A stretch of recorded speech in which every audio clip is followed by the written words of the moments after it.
Ini saya lompati aja. Ini sejarah ya, sejarah ekonomi saya lompati saja.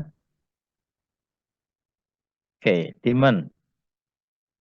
Kemarin ini silakan ya dibuka ya, biar aktif diskusi. Demand kemarin apa ya? Anda menyebutnya demand itu apa?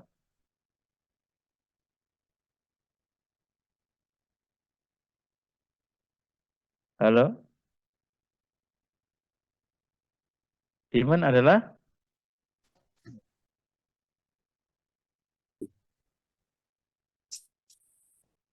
ayo tolong aktif itu 152 anak masa nggak ada. Izin menjawab Bapak. Ya silakan langsung aja. Langsung aja aktif aja, nggak usah izin langsung.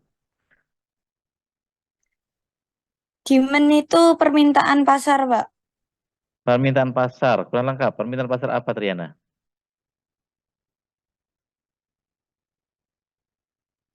Keinginan konsumen, Bapak. Oke, nanti tolong dilengkapi. Demand adalah permintaan konsumen benar. Permintaan untuk membeli suatu barang, ya, barang atau jasa. Pada tingkatan harga tertentu dan periode waktu tertentu, ya. Ada kelengkapannya pada tingkatan harga dan waktu tertentu. Contoh, contoh ya. Sekarang musim hujan. Sekarang musim hujan. Kira-kira es krim, permintaan es krim apakah sama dengan pada saat musim kemarau? Pasti berbeda. Bahkan harganya pun juga bisa saja berbeda. Saat orang menawarkan suatu barang dengan apa namanya, dengan kondisi tertentu, dengan kondisi yang lain, harga barang tersebut juga pasti bisa berubah. Itu yang dimaksud dengan demand. Anda mungkin tetap mau misalnya membeli barang jas hujan misalnya. Jas hujan permintaannya tinggi pada saat musim hujan.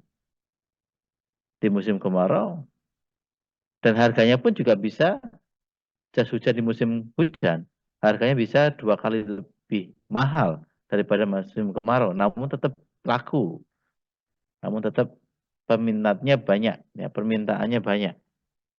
Nah itu perbedaannya. Jadi itu sesuai dengan waktunya, juga sesuai dengan harganya. Harganya pun juga sesuai dengan waktunya. Jika berbicara demand, di situ ada want dan need. Pertanyaan saya, kira-kira demand itu dimulainya dari mana? Want atau need?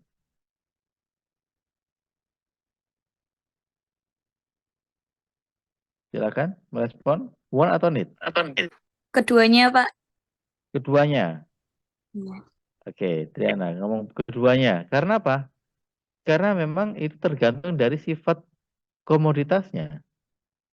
Want itu apa sih? Ingin. Need adalah butuh. Seseorang membeli barang itu karena ingin atau karena butuh dulu. Tergantung produknya.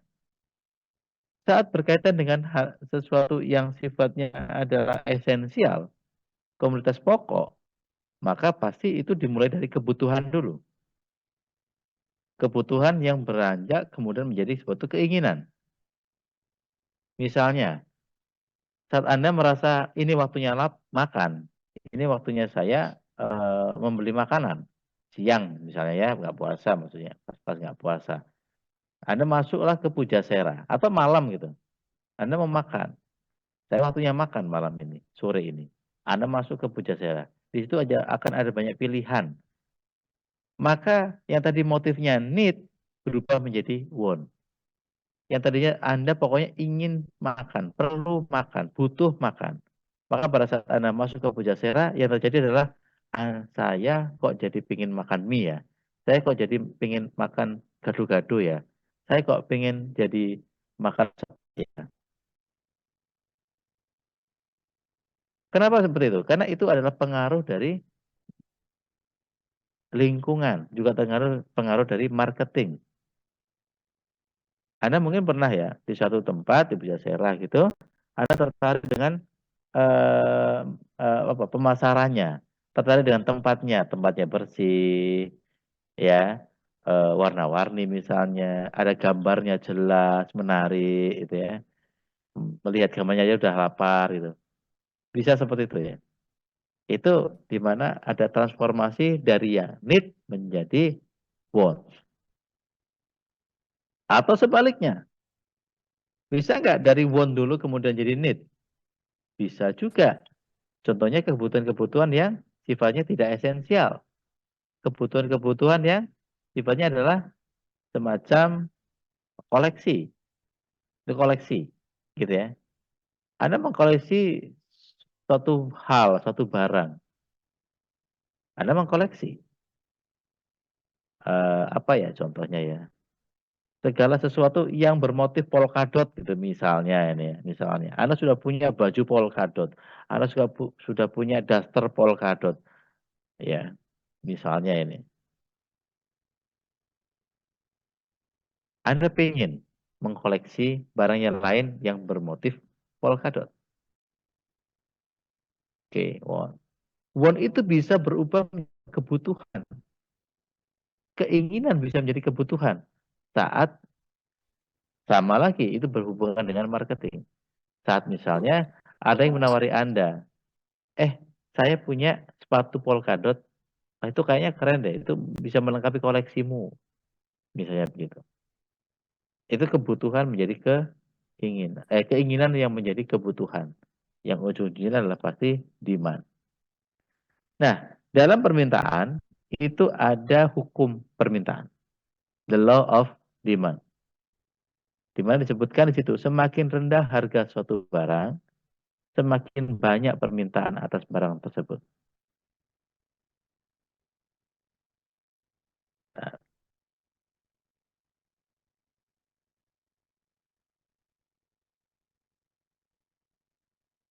saya buatkan garis. Nah, gini. Kelihatan ya?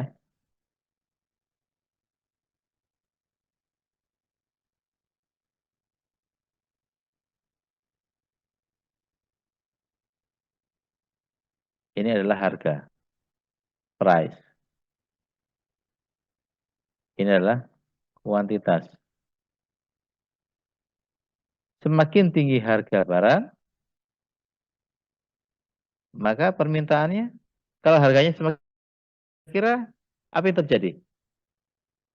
Ya semakin sedikit permintaannya, ya kan? Semakin rendah harga suatu barang, semakin banyak permintaannya.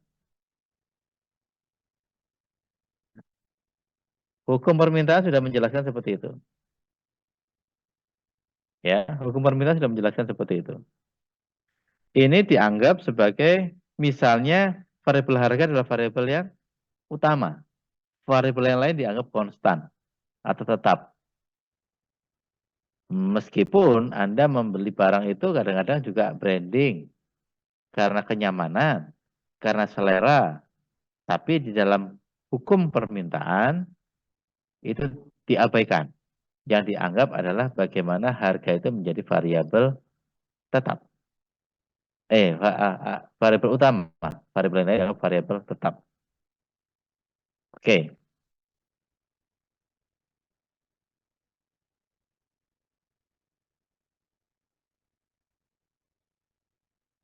Nah, ini ya bunganya seperti ini.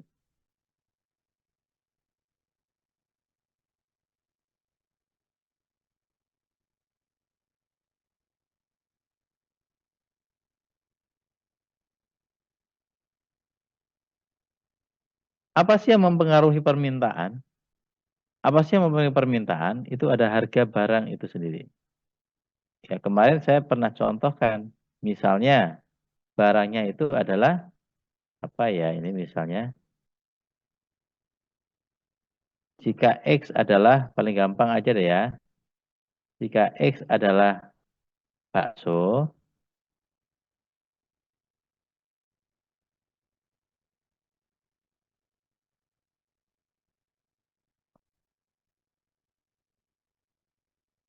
apa yang mempengaruhi permintaan bakso? Tentunya barang harga bakso itu sendiri. Iya kan? Semakin murah harganya, maka permintaannya semakin banyak. Tentu saja di sini jangan dibayangkan makan bakso sebanyak-banyaknya, enggak. Tapi kalau harganya bakso itu lebih murah, ya terjangkau dengan kemampuan konsumen, maka konsumen itu akan repeat order atau membeli dengan jumlah yang sering. Mungkin bisa jadi sekarang, besok, lusa, permintaannya tinggi. Karena katanya harga semakin rendah, permintaan semakin tinggi. Atau sebaliknya, harga semakin tinggi, permintaan semakin berkurang.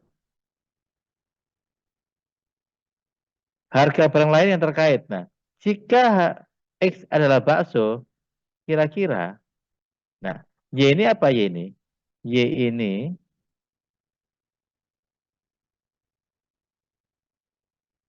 Y ini, barang lain yang terkait ini, apa ya hal barang yang terkait itu? Di situ ada dua ya. Satu,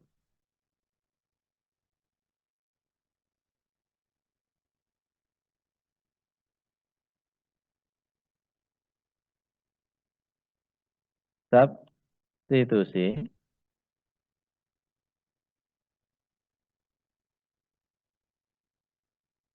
ma, dua, komplementer. Oke.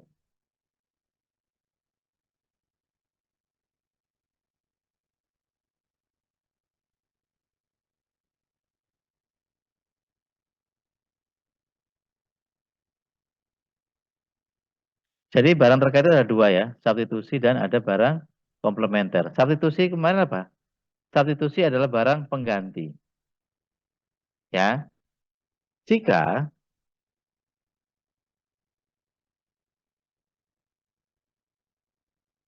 ini, deh, ini.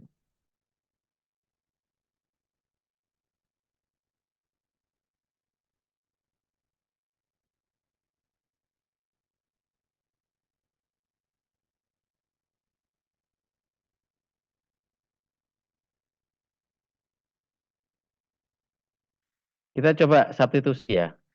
Jika X adalah bakso, maka Y adalah apa kira-kira pelengkapnya? Substitusi itu apa sih? Sorry, substitusi itu apa? Pengganti. Jika bakso tidak ada, maka Y adalah Mie ayam. mie ayam ya. Cocok ya, ini kita mau berbuka ya. Mie ayam.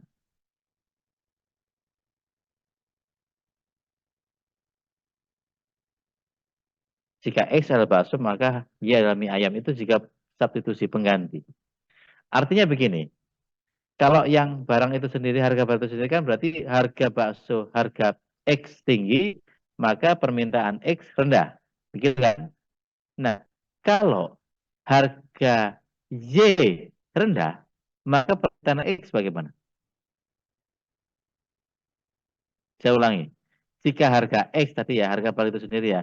Jika harga X tinggi, maka permintaan bakso turun.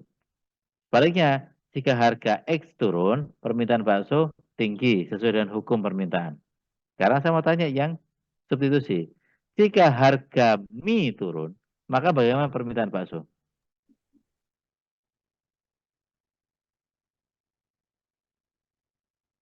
Jika harga mie turun, maka bagaimana permintaan bakso? Rendah. Menurun. Kenapa? Karena jika harga mie turun, maka permintaan mie naik kan? Maka kalau dia sebagai Iya. pengganti, orang nggak akan beli bakso, mending beli mie. Itu hukumnya. Jadi jika harga barang pengganti itu turun, maka permintaan pada barang pengganti yang lain itu malah justru turun. Sebaliknya, jika harga mie ayam naik, maka bagaimana permintaan terhadap bakso? Naik. Karena orang tidak akan milih mie ayam rendah permintaannya, larinya ke bakso. Karena harga bakso stagnan, standar. Itu jika kita berbicara substitusi. Nah, sekarang saya mau ngomong bagaimana dengan komplementer. Bagaimana dengan komplementer? Pelengkap. Apa komplementer itu pelengkap? Ya, komplementer. Jadi apa contohnya? Kalau X-nya bakso, maka Y-nya apa? Kerupuk Bapak. Pelengkapnya bakso. Iya, oke, kerupuk. Ya, kita karena biasa makan pakai kerupuk ya. Tapi pertanyaan saya, apakah bisa tanpa kerupuk itu tetap dianggap bakso? Bisa. Bisa ya. Jadi mungkin bukan pelengkap. Pelengkap di sini adalah jika hal ini tidak ada, maka itu tidak bisa disebut. Apa tadi?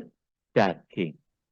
Iya kan? Kecuali cilok ya. Kalau cilok kan aci atau tepung. Ini bakso, meatball, daging.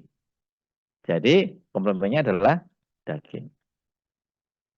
Jika komplementer, teman-teman, jika harga daging naik, bagaimana permintaan bakso? Turun. Jika harga daging naik, maka permintaan bakso Menurun. kenapa begitu? Iya, karena dia melengkapi. Harga bakso naik, harga daging naik, maka baksonya pun juga akan ikut naik harganya. Permintaan juga pasti ikut turun. Seperti itu sebaliknya. Oke ya, lanjut. Faktor lain yang menentukan demand selain harga adalah tingkat pendapatan. Ya, tingkat pendapatan. Tingkat pendapatan per kapita. Semakin pendapatan di wilayah itu semakin tinggi, maka permintaan juga semakin banyak. Itu yang terjadi. Kenapa di kota itu lebih ramai orang jualan? Kenapa misalnya di kota tertentu itu lebih banyak pilihannya daripada di daerah atau di kota yang lainnya yang mungkin kalah ramai gitu, kalah maju gitu ya. Karena memang pendapatan per kapita itu mempengaruhi. Misalnya nih ya,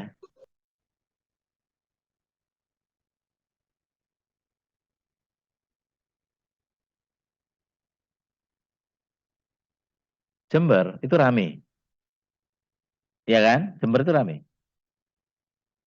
Sidoarjo, kota kecil, juga rame.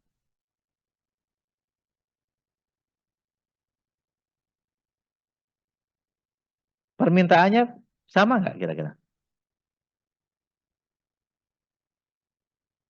Sama nggak kira-kira? Permintaan di Jember sama permintaan di Sidoarjo terhadap konsumsi makanan deh misalnya. Sama nggak kira-kira?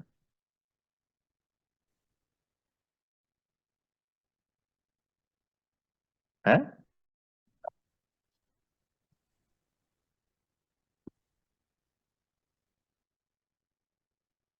Halo? Saya apakah masih masuk? Masih masuk, Pak. Ya. Sama nggak kira-kira? Sama. Ada yang nyebut beda. Nah, siapa yang dibedain? Zerlina. Gimana Zerlina? Beda? Tadi ada yang ngomong sama. Kalau beda itu gimana? Saya tertarik yang beda itu. Kenapa kok beda? Sama-sama banyak Pak orangnya Pak. Di Jember itu orangnya banyak tapi dia itu mahasiswa. Anak kos-kosan. Misalnya gitu ya. Di Sidoarjo juga banyak orangnya. Tapi yang banyak yang mendominasi itu pekerja. Bukan anak mahasiswa. Sehingga bisnis kuliner lebih menarik di mana? Lebih menarik di wilayah yang mereka punya pendapatan per kapita yang lebih baik, lebih tinggi. Saya bedakan misalnya, saya merasa perbedaan misalnya. Memang saya merasa perbedaan. Saya kalau di sini di Jember dengan di Sidoarjo misalnya itu berbeda sekali tingkat konsumtifnya. Masyarakat di sini di Jember itu kalau ada satu barang yang baru ramai sekali, ramai sampai antri panjang gitu ya, sampai bikin macet jalan raya gitu ya. Tapi itu hanya insidentil. Seseorang ingin nyoba sesuatu yang baru, ada rasa kepo di situ, ya kan? Kalau sudah ya sudah. Bahkan ada grafik jika itu sampai 3 bulan, nggak bisa bertahan, naik, seret akan turun. Turun. Ya, habis naik akan turun, cepat. Kalau udah seperti itu, nggak sampai 3 bulan, berarti udah nggak bisa survive itu usaha gitu. Itu teori saya, analisa saya. Tapi jika di Sidoarjo, ini hanya contoh aja, contoh perbandingan sederhana aja. Di Sidoarjo itu seseorang bukan, ya ada yang kepo ada, tapi dia kebanyakan adalah repeat order. Dia membeli lagi, dia nyaman, dia suka dengan barang itu, dia konsumtif. Yang saya temui lagi konsumtif itu mana ya? Kediri. Nah, Kediri unik lagi itu Kediri itu. Kediri pabriknya apa ya, selain gudang garam saya juga tidak banyak tahu ya di sana selain gudang garam. Kalau di Sidoarjo, Surabaya itu kan pabrik ya, perusahaan ya, manufaktur. Lah, tapi di Kediri itu ya konsumtif orangnya. Nah, seperti itu. Ya, semakin pendapatan semakin banyak, maka permintaan juga semakin banyak. Selera ya, ada yang jumlah penduduk jelas kota lebih lebih menarik ya untuk berjualan daripada di desa karena memang orang berkumpul lebih banyak di situ. Nah, distribusi pendapatan, estimasi harga mendatang. Estimasi harga mendatang ini apa contohnya, teman-teman? Anda beli barang, tapi Anda berpikir barang ini akan naik, maka saya akan beli. Apa itu contohnya, teman?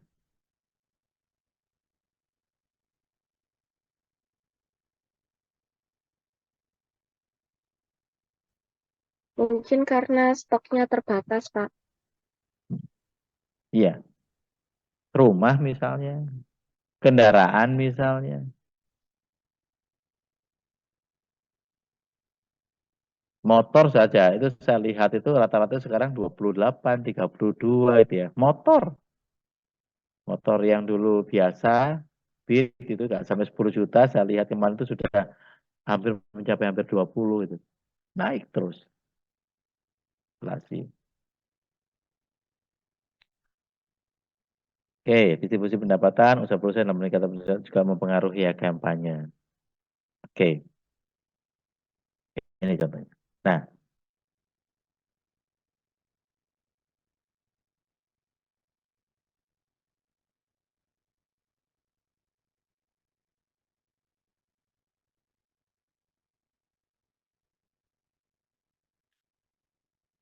di sini semua sistemnya, Anda lihat ini ya, ini ada hubungannya itu, minus. Jadi misalnya harga X, X itu apa tadi? Harga bahan itu sendiri ya.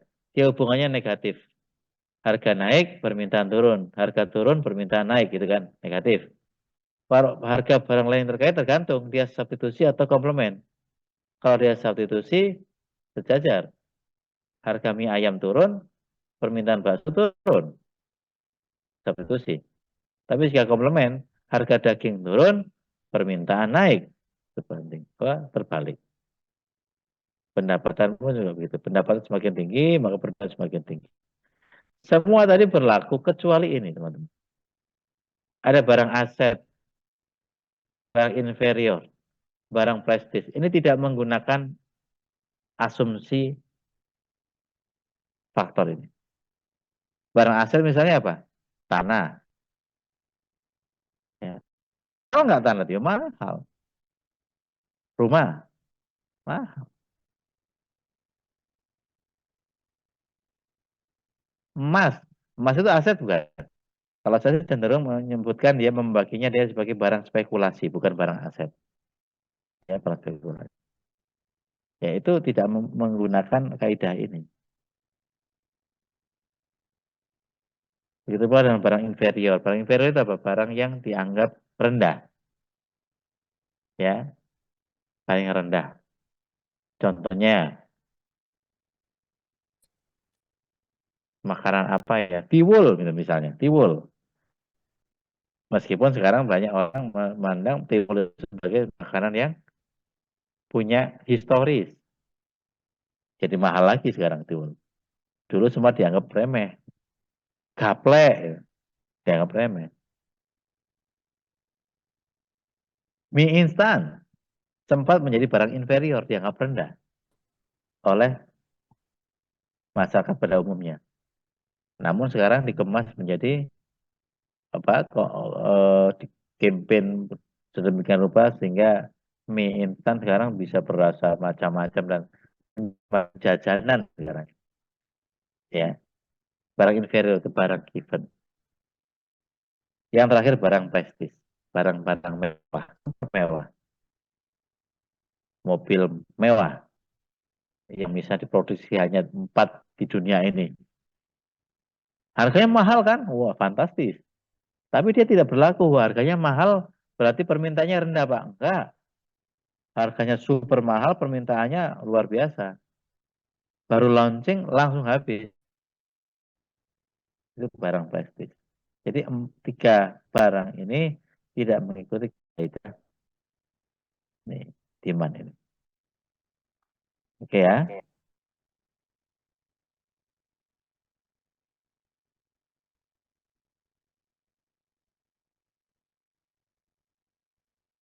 Nah, ini adalah kurva permintaan tadi. Ya, ini kurva permintaan. Dia bisa bergoyang. Kurva ini bisa naik, bisa turun. Bisa bergeser ke atas, bisa bergeser ke bawah. Kurva ini. Ya, sifat kurva permintaan ini tergantung ininya. Apa perubahan harga dan perubahan permintaan. Perubahan harga akan mempengaruhi perubahan permintaan. Itu sebaliknya. Nah, ini bisa bergeser ke kanan kiri. Jika dia naik turun seperti tadi, maka yang bergeser adalah harga. Jika yang bergeser seperti ini, maka yang bergeser adalah permintaan. Ya, oke. Sampai sini ada yang bertanya tentang demand, permintaan?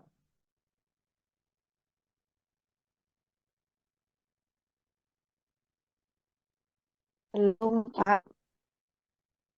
Baik ya, saya lanjutkan. Sekarang kita ke penawaran. Supply. Jika kita mempelajari supply, teman-teman, jangan menggunakan kacamata konsumen. Kalau tadi mungkin Anda pakai kacamata konsumen.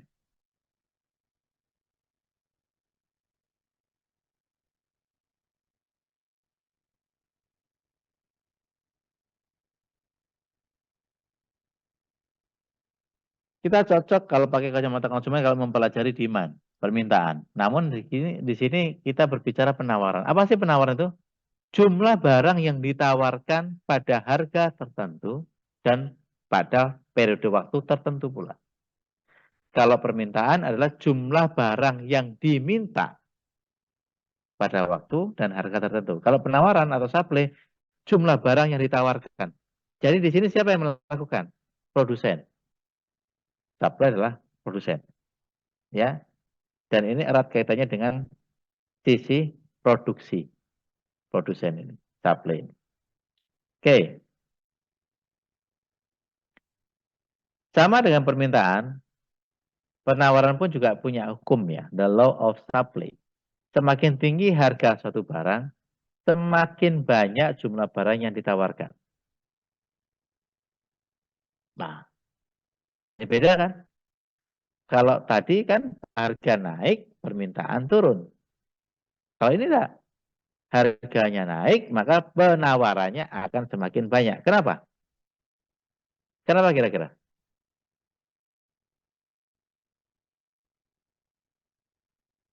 Kenapa kira-kira? Agar semakin menguntungkan. Oke, tepat. Karena kita pakai kacamata produsen. Apa sih yang dipikirkan produsen? Profit, margin, keuntungan. Semakin harganya tinggi, maka marginnya pun semakin besar. Margin keuntungannya. Jadi seperti itu ya. The law of supply itu menyatakan bahwa semakin tinggi harga barang, semakin banyak jumlah barang yang ditawarkan. Nah, kurvanya seperti ini.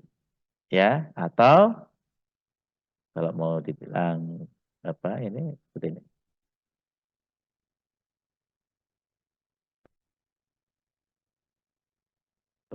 Kalau supply, kalau demand tadi kan begini kan. Kalau demand tadi kan begini. Kalau supply,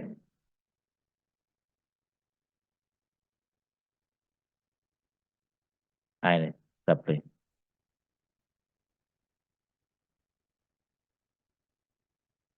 Ini supply.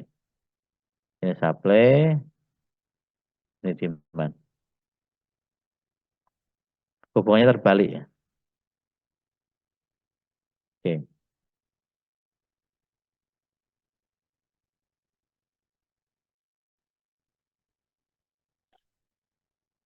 Apa saja yang menentukan supply?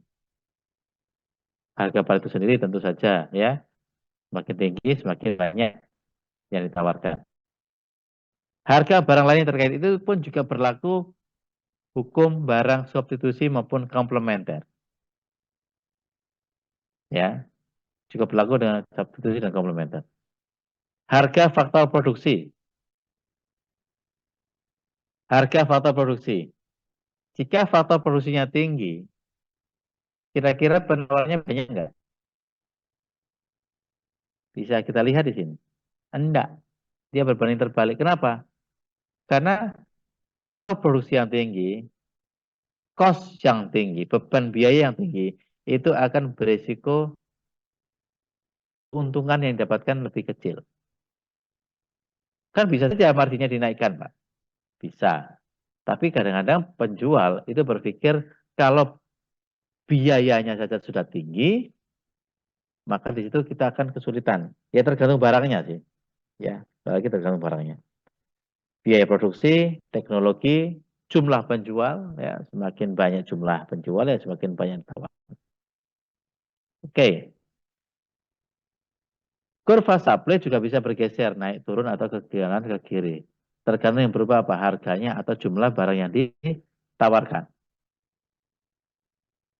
Nah, ini sifat yang sangat khas di dalam penawaran.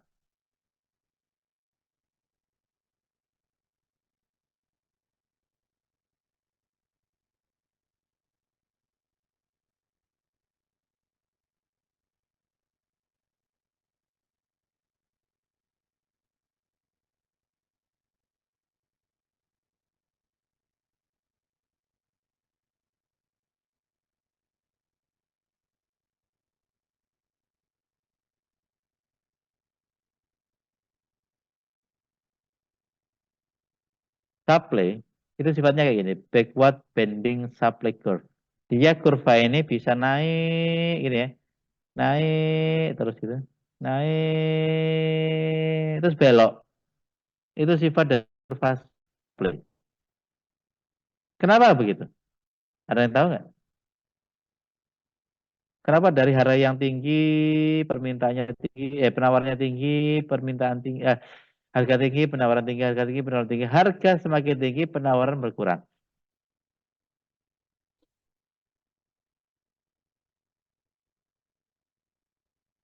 Fenomena ini terjadi seperti halnya tadi, kalau kita berbicara tentang barang-barang yang prestisius.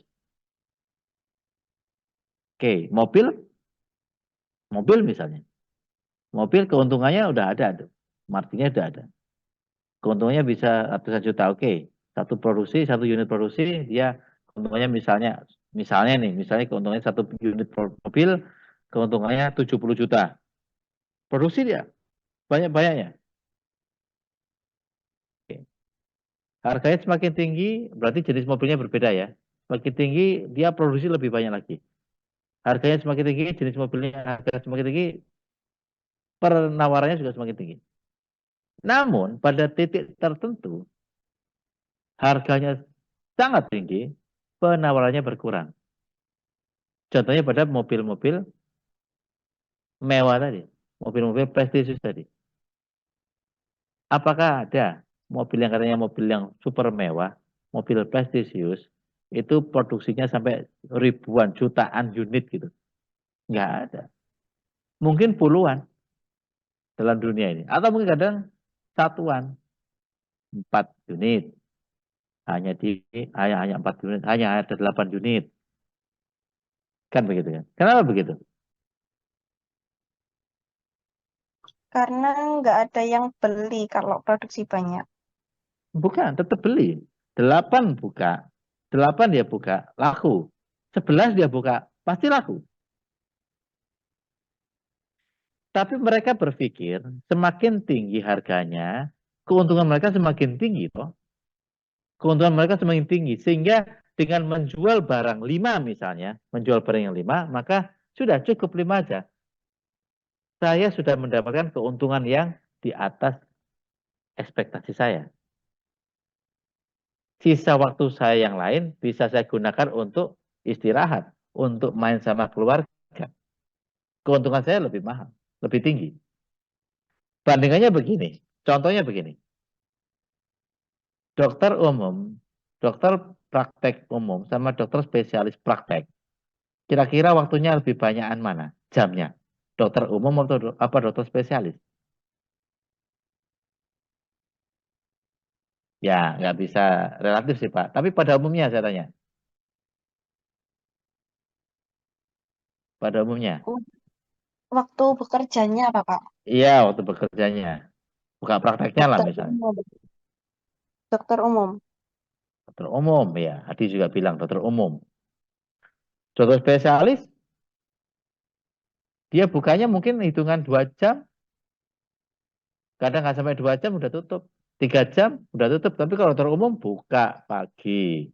Ya, buka pagi sebelum dia kerja gitu ya, buka pagi. Terus dia ngantor ke rumah sakit. Sore pulang buka lagi prakteknya sampai malam. Spesialis jarang seperti itu. Bahkan ada spesialis yang sangat strict sekali. Dia hanya buka subuh setelah subuh. Setelah subuh itu misalnya subuhnya jam 4 gitu ya. Maka dia buka jam 4 lebih sampai jam 5. Jam 5 tutup. Dan itu antrinya udah masa udah luar biasa itu antrinya. Harganya sama nggak tarifnya dengan umum? Beda. Ada yang tarifnya sangat mahal dan dia hanya bukanya tidak berjam-jam. Bahkan hitungan menit dia buka. Tapi setiap kali buka sudah banyak antrinya. Itu sifat dari supply. Backward bending supply. Macam itu. Oke, itu supply. Ada pertanyaan? Supply?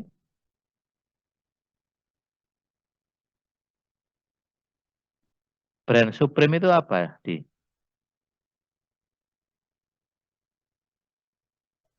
Izin Bapak, untuk brand Supreme ini kayak brand yang terbatas gitu Pak, tapi harganya lumayan mahal. Apa itu contohnya? Contohnya kayak yang tahun kemarin tuh kayak Oreo Supreme, harganya itu berbeda dengan Oreo Oh, Oreo biasanya Pak. limited edition lah. Ya Iya gitu Pak, ya. Nah, iya. ya bisa seperti itu. Bisa seperti itu. Tapi kadang-kadang kita harus kita harus bedakan. Ada produk yang di limited edition itu apakah dia untungnya banyak? Jadi dia hanya limited, bisa juga seperti itu. Tapi saya kira limited edition itu tidak semuanya itu modelnya adalah backward bending supply. Tapi ada limited edition yang emang tujuannya adalah mengenalkan produk baru, mengenalkan varian baru. Dibikin terbatas, jadi ada orang kepo, kurios, ya pada sesi penjualan berikutnya mereka sudah mulai buka. Oh ini permintaannya tinggi, buka lagi, tapi masih insiden gitu, insidensial, begitu, ya. Tapi ya hampir sama seperti itu, bending supply. Oke, sekarang kita masuk kepada harga. Apa sih harga itu? Ya harga adalah bagaimana kondisi yang seimbang apabila demand dan supply dua-duanya bertemu. Harga yang seimbang adalah jika demand sama dengan supply. Jika permintaan sama dengan penawaran. Boleh nggak jika permintaan lebih tinggi daripada supply? Tetap terbentuk harga, tapi tidak seimbang. Tidak ideal. Anda anak kos tahu harga telur sekarang? 8,5 Bapak. Berapa? 4.000. Berapa itu sekilo? Seperempatnya 8.000 pokoknya, Pak. Jadi 8.000. kira-kira 31-32.000 kalau 1 kilo. Luar biasa kan? Harga telur sampai mencapai di atas 30 gitu. Ya, harga telur itu. Lombok pernah mencapai di angka 100-150 ribu per kilo. Kenapa itu terjadi? Harga terbentuk, iya, tapi dia tidak seimbang. Harga yang tidak seimbang itu terjadi apabila jika demand lebih tinggi atau sebaliknya jika supply lebih tinggi. Ini contoh gambaran sederhananya. Jika ada harga 350, jika ada harga 350, maka permintaan sebanyak 400 juta. Penawaran sebanyak 400 juta. Sama ini, permintaan sama. Imbang, balance. Maka sebenarnya dari kondisi A, B, C, D, E, F, yang terjadi harga seimbangnya adalah saat di kondisi C. Saat harga demand, saat permintaan, jumlah permintaan, jumlah demand sama dengan jumlah penawaran. Coba kita lihat kondisi A dan B. Harganya 250. Banyak yang minta. 250. Tapi dari sisi produsen dia kewalahan untuk memberikan penawaran atau menyiapkan barangnya. Dia hanya mampu diangkat ke 300. Ingat hukum supply tadi. Jika harganya naik, maka penawaran akan tinggi. Jika harganya rendah, maka dia akan menawarkan dengan jumlah yang juga rendah. Rugi ngapain? Memproduksi barang yang untungnya kecil. Di sisi demand, di sisi konsumen, untung nih harganya pas turun, pas rendah. Apa yang terjadi? Harganya tidak seimbang alias kelebihan demand. Ya, kelebihan demand. Contoh apa? Jika ada musim buah, pertama kali musim buah, apa ya misalnya musim buah? Duren lah misalnya. Musim buah duren. Panen pertama muncul. Dari yang tadinya nggak ada buah duren, terus kemudian ada sebagian kecil orang bisa makan duren, harga duren tinggi apa rendah? Mahal apa rendah? Harga Mahal. duren. Kenapa? Rendah. Kenapa? Karena orang lagi ngidam, banyak orang yang minta, tapi permintaan penawarannya dikit. Karena musimnya belum muncul itu, panen rayanya belum ada.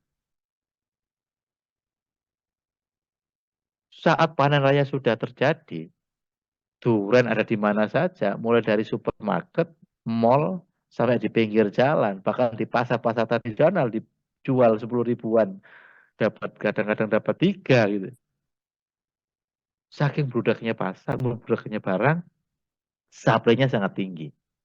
Bahkan demand pun sudah menolaknya. Di situ kelebihan penawaran, harganya bisa murah. Ya, karena permintaan nggak butuh itu permintaannya. Seperti itu kondisinya.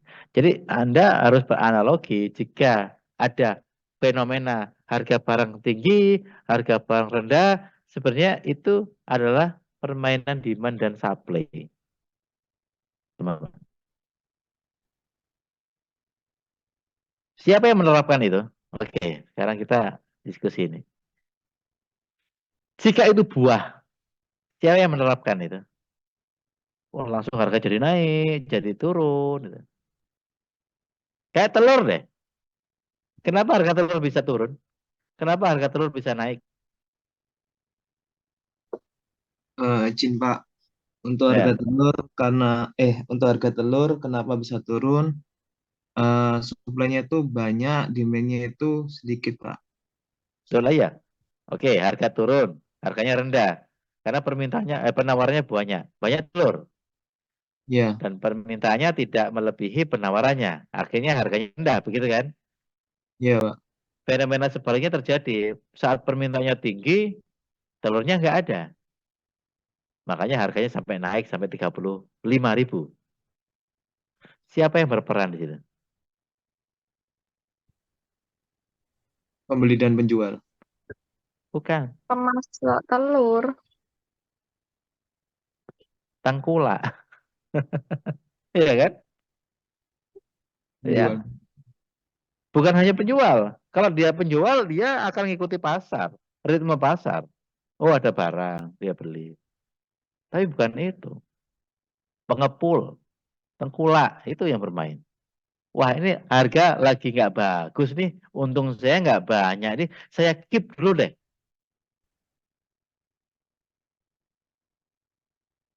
Itulah yang terjadi teman-teman di pasar itu.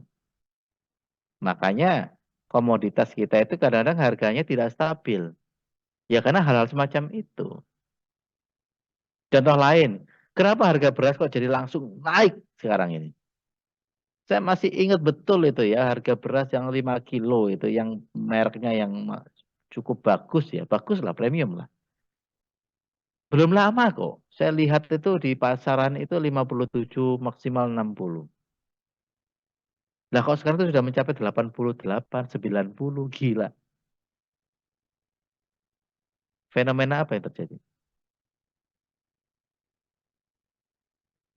Fenomena apa yang terjadi?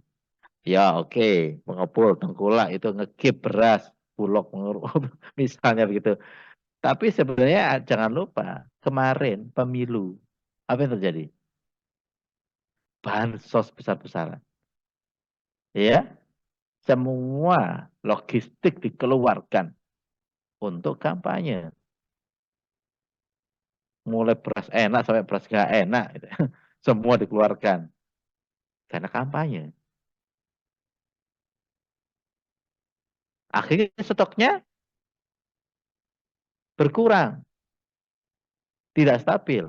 Pada saat kebutuhan, pada saat pasar membutuhkan barang itu,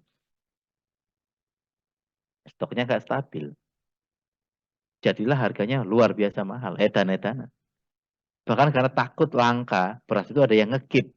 Tambah parah lagi harganya. Tambah mahal lagi. Nah, itulah mekanisme pasar. Ya.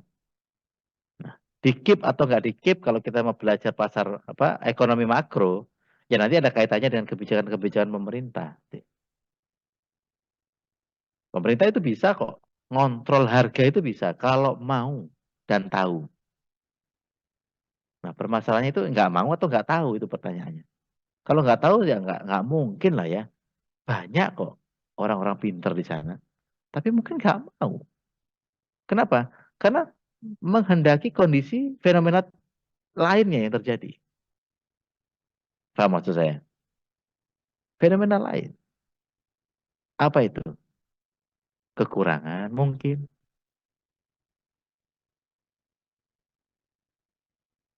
Ya, kemiskinan mungkin. Ya. Semuanya bisa jadi. Jika kita belajar tentang policy, public policy, ya, kebijakan publik, politik, dan belajar politik. Oke, ya, jadi seperti itu. Bagaimana jika melihat grafik? Saat pertemuan grafik demand dan supply, disitulah harga seimbang. Ya. Jika di atas adalah surplus adalah seperti itu. Oke, secara matematis saya pikir ya sama lah ya secara matematis. Jadi sama dengan S ya pernah persamaan permintaan seperti ini, maka ya disama dengan persamaan penawaran sehingga kasusnya seperti ini. Saya kira seperti itu misalnya ini persamaan permintaan. Sampai sini, oke, terakhir saya sampaikan permintaan bisa berubah teman-teman. Permintaan bisa berubah. Contohnya ini, harga pertama-tama di titik ini. Anda kelihatan kursor saya ya? Kelihatan kursor saya nggak? Kelihatan, Pak. Gambar tangan, oke. Pertama harganya di sini stabilnya. Di titik pertemuan D dengan S. Ya, ini harga seimbang, harga pasar. Ternyata ada perubahan, ada pergeseran kurva permintaan. Bergeser ke kanan. Kenapa kira-kira? Harganya tetap kok, tapi permintaannya bisa tambah. Contohnya apa? Ya kebutuhan pokok misalnya. Karena ada kondisi tertentu, ada musim tertentu, di mana kebutuhan pokok itu permintaan semakin banyak. Maka apa yang terjadi? Harga keseimbangannya pun juga ikut bergeser. Bergeser permintaan, penawaran nggak bergeser, sehingga harganya menjadi lebih mahal. Orang yang minta lebih banyak gitu ini. Barangnya tetap, ya pasti lebih mahal kan jadinya. Jika yang berubah penawaran gimana? Permintaannya tetap. Tadinya harga di angka sini. Oke, yang ditawarkan lebih banyak, supply-nya ditambah, permintaan tetap. Apa yang terjadi? Ya lebih murah dong jatuhnya. Sama kayak tadi. Masih mahal-mahalnya durian, tiba-tiba panen raya, ketambahan supply sebanyak-banyaknya durian. Harganya jadi mahal apa murah? Ya murah.